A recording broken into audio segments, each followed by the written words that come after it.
Hello friends, आप देख रहे हैं आपका चैनल शेयर बाजार विद आयुष। और दोस्तों, इस वीडियो में बात करने वाले हैं बहुत सारे इंपॉर्टेंट स्टॉक्स के बारे में जो डेफिनेटली हम डिस्कस करेंगे, जिनके ऊपर कुछ न्यूज़ है या फिर कुछ एनालिसिस है। सब कुछ करने वाले दोस्तों इस वीडियो के ऊपर, तो वीडियो के अंदर तो बिल्कुल वीडियो को पूरा ज़रूर देखिएगा। उससे पहले फ्रेंड्स, अभी तक अगर आपने चैनल को सब्सक्राइब नहीं किया है तो आप चैनल को ज़रूर सबसे पहले सब्सक्राइब भी कर लीजिएगा। तो शुरुआत दोस्तों करते हैं IRFC से।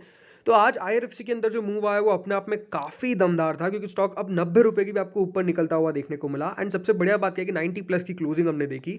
92.70 पे दोस्तों स्टॉक ने आज क्लोजिंग दी है। 9 रुपये 20 पैसे तक की तेजी हमने देखी और ऑलमोस्ट 11% से ज़्यादा स्टॉक आज चलता हुआ नजर आया। अगर आज के दिन के हाई की बात करता हूँ तो 96.20 दोस्तों आज का दिन का हाई था। और हाईज के नज़दीक ही जाकर हम बंद हुआ है, ऐसा कह सकते हैं, क्योंकि आज का दिन का लो था वो 84.80 का था। तो वहाँ से तो काफ़ी ज़्यादा ऊपर स्टॉक ने क्लोजिंग दी है और कह सकते हैं काफ़ी बढ़िया मूव देखने को मिला है। अब पिछले 5 दिनों में आप IRFC में देखेंगे तो 20%, पिछले एक महीने में 26%, इस पूरे साल भर से जो साल की शुरुआत हुई है तब से अगर आपने IRFC रखा है तो आपको 181% के रिटर्न कंपनी डिलीवर करे। तो ये देखिए कंपनी की अ, कह सकते हैं कि देखिए पूरी जिस तरीके से रिटर्न्स दिए हैं, जिस तरीके से दोस्तों कंपनी ने पैसा बनाया है, ये डेफिनेटली पूरी कंपनी की इसके ऊपर तारीफ होनी चाहिए। क्योंकि समय लगा, लेकिन समय इतना सुनहरा या हम कह सकते हैं वो था जहाँ पे जिन्होंने पेशेंस रखा, अब आज डेफिनेटली इन्वेस्टर्स पैसा बना रहे हैं।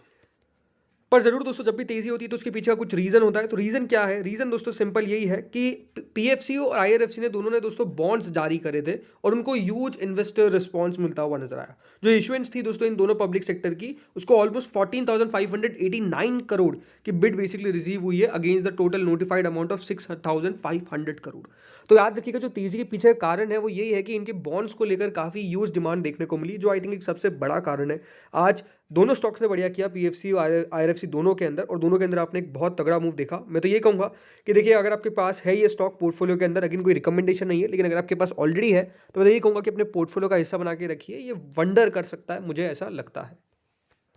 अगला स्टॉक है दोस्तों ब्लू जेट हेल्थ केयर। अब इसके ऊपर कोई न्यूज़ नहीं है, लेकिन एक छोटा सा एनालिसिस, क्योंकि हमारे एक सब्सक्राइबर का कमेंट था कि इस पे बात करें। तो देखिए, ब्लू जेट हेल्थ केयर 333 रुपये 25 पैसे बंद हुआ है। पिछले एक महीने में ब्लू जेट हेल्थ केयर के अंदर ऑलमोस्ट 15% का डाउन साइड है। 6 महीने में ऑलमोस्ट 20% का डाउन साइड है। और हम कह सकते हैं जब से दोस्तों ये लिस्ट हुआ है तब से कुछ खास कर नहीं पाया, क्योंकि लगातार हमने एक डाउन साइड देखा है। ऑलमोस्ट 14.52% का दोस्तों यहाँ पर एक डाउन साइड देखने को मिल गया है। और ये डाउन साइड काफ़ी हार्श है, क्योंकि स्टॉक लगातार नीचे जा रहा है। स्टॉक का जो 52 हफ्तों का हाई है वो 433 रुपये 40 पैसे का है। अगर आप कंपनी के नंबर्स देखेंगे तो कंपनी ने दोस्तों सितंबर के क्वार्टर में करीबन 181 करोड़ के आसपास का सेल किया था। लेकिन जो दिक्कत आई दोस्तों, वो मुझे ये लगता है कि थोड़ा सा यहाँ पर स्टॉक का वैल्यूएशन का एक मैटर हो सकता है, क्योंकि कंपनी के नंबर्स भी ठीक ठाक हैं, कोई आपको खास बुरे देखने को नहीं मिलेंगे। कंपनी के मार्जिन ऑलमोस्ट 35% का हो चुका है। नेट प्रॉफिट 48 करोड़ के आसपास कंपनी का आया है। ओवरऑल अगर आप ग्रोथ देखेंगे तो 721 करोड़ मार्च 2023 के अंदर कंपनी ने अपना टोटल सेल्स पोस्ट किया है। कह सकते हैं स्टॉक ऑलमोस्ट 30% के आसपास जरूर जिस जो इसके ऑपरेटिंग प्रॉफिट मार्जिन है वो डिक्लाइन होते गए हैं ओवर द ईयर्स। ये अपने आप में जरूर एक प्रॉब्लम हो सकती है। बाकी मुनाफा लगातार बढ़ता हुआ नजर आ रहा है। इसके जो पीयर्स है उससे अगर आप देखेंगे तो स्टॉक जो है वो ऑलमोस्ट अभी 36.46 की प्राइस ट्रेंडिंग पे ट्रेड करता है। अब इससे जो बड़ी बड़ी कंपनीज है, वैसे जैसे इसमें नाम आते हैं ऑलमोस्ट सन फार्मा, सिप्ला, डॉक्टर रेड्डीज, इधर अगर आप देखेंगे नोटिस करेंगे तो डेफिनेटली उनकी प्राइस ट्रेंडिंग और कम है। जो इसकी प्राइस ट्रेंडिंग है वो 36 की है। तो आई थिंक बाजार वैल्यूएशन के हिसाब से थोड़ा सा इसको करेक्ट कर रहा है। बाकी देखिए, कंपनी में कोई प्रॉब्लम नहीं है, कंपनी ठीक ठाक है, सच कोई खास दिक्कत दिखती नहीं है मुझे। ये है कि हाँ, पेशेंस रखना पड़ेगा आपको इस स्टॉक के अंदर, शायद तक थोड़ा और नीचे जा सकता है, बट उसके बाद हो सकता है कि थोड़ी बहुत रिकवरी आए। अगला स्टॉक है फ्रेंड्स कोचिन शिपयार्ड का। कोचिन शिपयार्ड में आज हम कह सकते हैं 1.77% की गिरावट देखने को मिली। 1252 पे स्टॉक क्लोज हुआ है। पिछले एक महीने में स्टॉक 15%, 6 महीने में 124% और एक साल में दोस्तों रिटर्न्स 103% और ओवरऑल रिटर्न्स हम कह सकते हैं 137% के कंपनी डिलीवर करे। तो एक बहुत ही दमदार स्टॉक रहा है कोचिन शिपयार्ड। और जिनके पास भी दोस्तों ये PSU कंपनी, आप सबके लिए एक बढ़िया खबर है, क्योंकि कंपनी ने दोस्तों स्टॉक स्प्लिट का अनाउंसमेंट कर दिया है। जी हाँ, कोचिन शिपयार्ड ने दोस्तों स्टॉक स्प्लिट का अनाउंसमेंट कर दिया है। जिनके पास भी दोस्तों कोचिन शिपयार्ड है, अब दोस्तों इसकी जो रिकॉर्ड डेट रखी गई है वो 10 जनवरी रखी गई है। और स्टॉक दो है दोस्तों जो है वो 1 इक्विटी शेयर ऑफ ₹10 ईच, वो हो जाएगा 2 इक्विटी शेयर ऑफ ₹5 ईच। यानी आपके जो शेयर्स है वो बेसिकली आपको डबल होते हुए देखने को मिलेंगे, क्योंकि स्टॉक स्प्लिट होने वाला है। और स्टॉक जो स्प्लिट होने वाला है वो क्या है कि देखिए 10 जनवरी रिकॉर्ड डेट बेसिकली इसकी रखी गई है। तो उससे पहले एक्स डेट है, तो उससे पहले आपको बाय करना पड़ेगा अगर आपको इसमें पार्टिसिपेशन लेना है। देखिए कंपनी तो बहुत दमदार है, बट अगर आप सिर्फ स्टॉक स्प्लिट के लिए ले रहे हैं तो कोई सेंस नहीं बनता है, क्योंकि याद रखिए शेयर की प्राइस आधी भी हो जाएगी, उस बात का भी आपको ध्यान रखना है। याद रखिए कभी भी स्प्लिट हो या फिर बोनस हो, उसके अंदर आपको कोई एक्स्ट्रा नहीं मिल रहा है। आपके प्राइस जो है, मान लीजिए ₹500 का शेयर था, वो ₹250 का हो जाएगा और 250 के आपको 2 शेयर मिल जाएंगे, तो वो है टोटल लगे 500 का ही, बस आपके शेयर्स बढ़ गए और प्राइस आधी हो गई, तो वो बात सिंपल होती है, इक्वल होती है। तो वो ध्यान रखिएगा, क्योंकि काफ़ी लोग समझते हैं कि स्प्लिट और बोनस हमको एक्स्ट्रा मिलता है, एक्स्ट्रा कुछ भी नहीं होता है। याद रखिएगा शेयर बाजार में जो होता है वो बेसिकली इस तरीके से किया जाता है कि स्टॉक को और वॉलेटिलिटी बढ़ाने के लिए, स्टॉक में और पार्टिसिपेशन इंक्रीज करने के लिए ये सारी चीज़ें दोस्तों कंपनीज करती है। बट पीएसयू कंपनी है तो डेफिनेटली उस लिहाज से नहीं किया होगा, लेकिन हाँ ज़रूर हम कह सकते हैं जो शेयर रिवॉर्ड कर रहे हैं लगातार पीएसयू कंपनीज के, और कोचिन शिपयार्ड भी अब दोस्तों उसका एक और रिवॉर्ड आपको देता हुआ नजर आएगा एज अ स्टॉक स्प्लिट। अगला है दोस्तों डिलीवरी। अब यहाँ पर भी एनालिसिस ये, तो यहाँ पर भी हम कह सकते हैं कि गिरावट लगातार देखने को मिल रही है। आज भी बाजार में तेजी थी, लेकिन पार्टिसिपेशन ज़्यादा कुछ खास देखने को मिला नहीं। पिछले 1 महीने में स्टॉक 10% और 6 महीने में ऑलमोस्ट 3-4% का फॉल देखने को मिला है। लग रहा था कि एक अच्छा मूव दिखाएगा डिलीवरी, लेकिन वापस से दोस्तों स्टॉक जो है वो अब आपको करेक्ट होता हुआ देखने को मिल गया, और लग रहा था जहाँ पर तेजी आएगी वो बिल्कुल बात उल्टी हो गई है। अभी भी 11% जरूर बढ़ा हुआ है पिछले, मतलब इस साल की शुरुआत से अगर आप देखा जाए, लेकिन स्टॉक में हम कह सकते हैं कि अब प्रॉफिट बुकिंग बनना चालू हो गई है। तो इंपॉर्टेंट यही है, देखिए डिलीवरी को लेकर चिंता यही है कि हाँ कंपनी मुनाफे में कब आएगी, ये क्वेश्चन ज़रूर है। कंपनी का अगर आप नेट प्रॉफिट का नेट लॉस देखेंगे तो लॉस हुआ क्या है दोस्तों, 103 करोड़ का हो गया। मतलब लगातार दोस्तों कंपनी का लॉस डिक्लाइन हो रहा था, लेकिन लॉस जो है वो फिर बढ़ गया इस क्वार्टर में, जिससे बाजार को थोड़ा सा झटका लगा, क्योंकि बाजार समझ आता है कि कंपनी मुनाफे की तरफ बढ़ती जा रही है, लेकिन वो एग्जैक्टली उल्टा हो गया और कंपनी का 103 करोड़ का लॉस आ गया, क्योंकि कंपनी का रेवेन्यू बढ़ा था, लेकिन कह सकते हैं जो मार्जिन थे, ऐसे मार्जिन तो है ही नहीं कुछ भी, लेकिन हाँ ये है कि लॉस ज़्यादा आ गया, जिसके कारण दोस्तों बाजार थोड़ा सा चिंता में आ गया। बाकी ये है कि देखिए कंपनी का रेवेन्यू तो लगातार बढ़ रहा है, नुकसान लगातार कम हो रहा है, तो ये एक पॉजिटिव साइन है, लेकिन हाँ पेशेंस रखना पड़ेगा इस कंपनी के अंदर, बिकॉज याद रखिए टर्न अराउंड जैसे ही होगा उसके बाद हम कह सकते हैं उससे पहले स्टॉक चलना चालू कर देगा।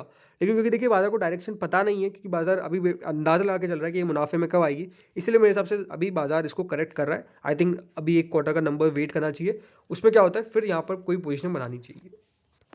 नेक्स्ट है दोस्तों पीवीआर आइनॉक्स। आज हम कह सकते हैं स्टॉक में ऑलमोस्ट 16 रुपये की तेजी देखने को मिली, लेकिन कल याद रखिए पीवीआर आइनॉक्स में एक बड़ी ब्लॉक डील आपको होती हुई देखने को मिलेगी। इस ब्लॉक डील में दोस्तों काफ़ी सारे प्राइवेट ग्रुप्स हैं और मल्टीपल प्राइवेट ग्रुप्स हैं जो अपना स्टेक डाइवर्स करते हुए देखने को मिलेंगे। ऑलमोस्ट 2.33% स्टेक बेचते हुए नजर आएंगे पीवीआर आइनॉक्स के अंदर, इस तरीके की खबर निकल के आ रही है। इसकी जो ऑफर साइज है वो इसका एस्टिमेट लगाया गया है ऑल्सो ऑलमोस्ट 404.5 करोड़ के आसपास, और ये जो ऑफर है ये ऑलमोस्ट 1750 से 1769.5 की प्राइस पर शेयर के आसपास होगा, यानी जो डिस्काउंट है ऑलमोस्ट 1.5% के आसपास का, कुछ खास ज़्यादा डिस्काउंट नहीं है।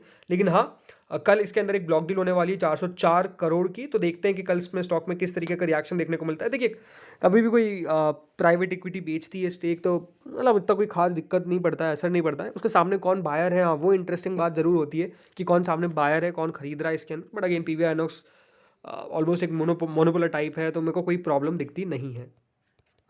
अगला स्टॉक है दोस्तों बीएचईएल। आज 181.50 पे बंद हुआ है, ऑलमोस्ट 2 रुपये के आसपास की तेजी देखने को मिली, और लास्ट 5 दिनों में स्टॉक में थोड़ा सा करने को जरूर मिला, लेकिन तेजी लगातार हम देख रहे हैं पिछले 1 महीने में 32% का मूव देखने को मिल गया है। बट आज दोस्तों एक इंपॉर्टेंट खबर निकल के आई है।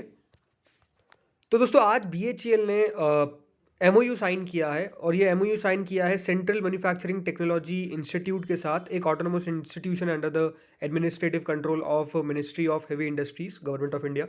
इनके साथ एक एमओयू साइन किया है फॉर कोलैबोरेशन और technology development in the areas of hydrogen value chain and मतलब जो सॉल्यूशंस आते हैं आईओटी सॉल्यूशंस हम कह सकते हैं, उसके लिए कंपनी लगातार कर रही है काम। सो डेफिनेटली यहाँ पर जो कंपनी ने किया है उसका असर आपको देखने को थोड़ा बहुत मिल सकता है। आईआईओटी जो सॉल्यूशंस है उसके लिए कंपनी ने कोलैबोरेशन किया है, ज़रूर देखिए कोलैबोरेशन किया है, कोई डील नहीं हुई है, लेकिन ज़रूर दोस्तों जब भी कंपनी कोई ऐसे काम काज करती है तो वो उसका आगे इम्पैक्ट देखने को मिलता है, बिकॉज हाइड्रोजन को लेकर लगातार हम कह सकते हैं कि फोकस बना हुआ है, सरकार हो सब इसके ऊपर कामकाज कर रहे हैं। डेफिनेटली जब भी दोस्तों कोई इंस्टीट्यूट के साथ ये कामकाज होता है तो एक नई टेक्नोलॉजी और भी ज़्यादा उसके ऊपर रिसर्च करने की पूरी पूरी काम करती है कंपनी, तो डेफिनेटली देखते हैं इस पर आगे होता क्या है। आखिरी स्टॉक है दोस्तों वेदांता। तो वेदांता 254.30 रुपये पे आज बंद हुआ है, ऑलमोस्ट 1 रुपये के आसपास की तेजी देखने को मिली, ऑलमोस्ट 0.37% का मूव देखने को मिला। शुरुआत काफ़ी बढ़िया हुई थी क्योंकि 255.80 पे खुला और उसका 258 रुपये तक गया। आप देख सकते हैं यहाँ पे शुरुआत में जो मूव है वो काफ़ी बढ़िया देखने को मिला। क्यों? बिकॉज दोस्तों कंपनी ने डिविडेंड का अनाउंसमेंट कर दिया है। जी हाँ, कंपनी 18 दिसंबर को दोस्तों डिविडेंड देती हुई नज़र आएगी, इस तरह की खबर निकल कर आ रही है। और कंपनी डिविडेंड का अनाउंसमेंट करेगी। रिकॉर्ड डेट 27 दिसंबर रखी गई है। सो लेट्स सी यहाँ पर वेदांता कितने का डिविडेंड अनाउंस करता है। लेकिन हाँ, बहुत सारे स्ट्रक्चरल चेंजेस आ रहे हैं कि आज दोस्तों कंपनी ने कहा है कि वो बॉन्ड भी इशू करने वाली है। और जैसे ये खबर निकल कर आई, जैसे ये खबर निकल के आई, तो फिर दोस्तों एस&पी ग्लोबल ने वेदांता रिसोर्सेज को डाउनग्रेड कर दिया। और ये जो डाउनग्रेड था वो इसके कारण ही आया बिकॉज जो कंपनी के ऊपर डेट बर्डन है और जो लगातार दोस्तों कंपनी के ऊपर जो बॉन्ड जो है कॉर्पोरेट बॉन्ड्स ऑलमोस्ट $3.8 बिलियन जो है उसका एक कर्जा जो आपको लगातार देखने को मिल रहा है, इसके कारण अब दोस्तों एस&पी ग्लोबल रेटिंग्स ने इनको डाउनग्रेड कर दिया। तो हो सकता है कि स्टॉक पे कल आपको इसका एक नेगेटिव इम्पैक्ट भी देखने को मिले।